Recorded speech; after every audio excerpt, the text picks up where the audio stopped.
ಬೇರೆ ಕಾರ್ಯಕ್ಷೇತ್ರಗಳಲ್ಲಿ ತಮ್ಮನ್ನ ತೊಡಗಿಸ್ಕೊಂಡಿದ್ದಾರೆ. DVG ಅವರು ಒಂದು ಮಾತು ಹೇಳ್ತಾರೆ, ಏನಾನು ಮಮ್ಮಾಡು ಕೈಗೆ ದೊರೆತು ಜುಗವ, ನಾನೇನು ಹುಲುಕಡ್ಡಿ ಎಂಬ ನುಡಿ ಬೇಡ. ಏನಾನು ಮಮ್ಮಾಡು ಕೈಗೆ ದೊರೆತು ಜುಗವ, ನಾನೇನು ಹುಲುಕಡ್ಡಿ ಎಂಬ ನುಡಿ ಬೇಡ. ಈನ ಮಾವುದು ಮಿಲ್ಲ ಜಗ ಊಳಿಗದೆ, ಬಗೆಯ ಲರಿತವನೆ ಸುಖಿ ಮಂಕುತಿಮ್ಮ. ಏಕೆಂದ್ರೆ ನಾನು ಇಷ್ಟು ಪದವಿಗಳನ್ನ ಪಡೆದಿದ್ದೀನಿ, ಇಷ್ಟೊಂದು ವಿದ್ಯಾವಂತನಾಗಿದ್ದೀನಿ, ನನಗೆ ಇದೇ ಉದ್ಯೋಗ ಬೇಕು, ಅದೇ ಉದ್ಯೋಗ ಬೇಕು ಅನ್ನುವಂಥದ್ದು ನಮ್ಮ ಇಚ್ಛೆ ಆಗ್ಬಾರ್ದು.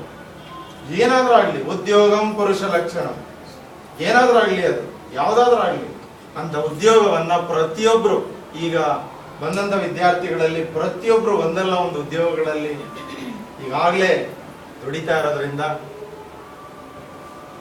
ನನಗಂತೂ ಇದು ಎಲ್ಲದಕ್ಕಿಂತ ಹೆಚ್ಚಿನ ಸಂತೋಷ. ಯಾಕೆಂದ್ರೆ ನಿರುದ್ಯೋಗಿಗಳನ್ನ ನಾವು ಸೃಷ್ಟಿ ಮಾಡಲಿಲ್ಲ, ಎಲ್ಲರೂ ಉದ್ಯೋಗಿಗಳಾಗಿದ್ದಾರೆ. ಅದು ಬಹಳ ಸಂತೋಷ ನನಗೆ.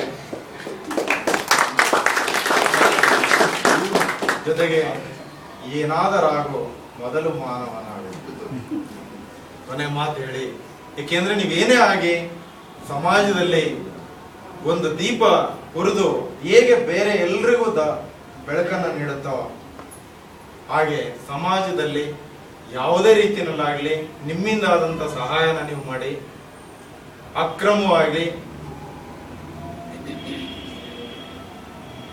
ಕಾನೂನಿಗೆ ವಿರುದ್ಧವಾಗಿ ಅಥವಾ ನಿಯಮವನ್ನ ಉಲ್ಲಂಘಿಸಿ ನಾವು ಬೇಗ ಶ್ರೀಮಂತರಾಗ್ಬಿಡ್ಬೇಕು, ಬೇಗ ಕುಬೇರರಾಗ್ಬಿಡ್ಬೇಕು, ಆ ಭಾವನೆ ಬೇಡ.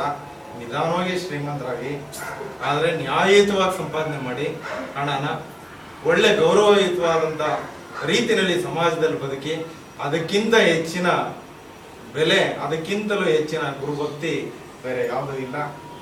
ಯಾಕೆ ಅಂತಂದ್ರೆ 10 ವರ್ಷಗಳಿಂದ ಹುಡ್ಕೊಂಡು ಇವತ್ತು ನಮಗ್ ಬಂದು ಏನೋ ಒಂದು ಶುಭವನ್ನ ಕೋರೋದಕ್ಕೆ ಬಂದಿದ್ದೀರಲ್ಲ, ಅದಕ್ಕೆ ಎಷ್ಟು ಹೊಗಳಿದ್ರು ಕೂಡ ಸಾಲದು. ಇಷ್ಟು ಹೇಳಿ ನಾನು ಇಂದಿಗೂ ಕೂಡ ಈ ಶಾಲೆಯಲ್ಲಿ ಕನ್ನಡ ಅಧ್ಯಾಪಕನಾಗಿ ಕರ್ತವ್ಯ ನಿರ್ವಹಿಸ್ತಾ ಇದ್ದೀನಿ.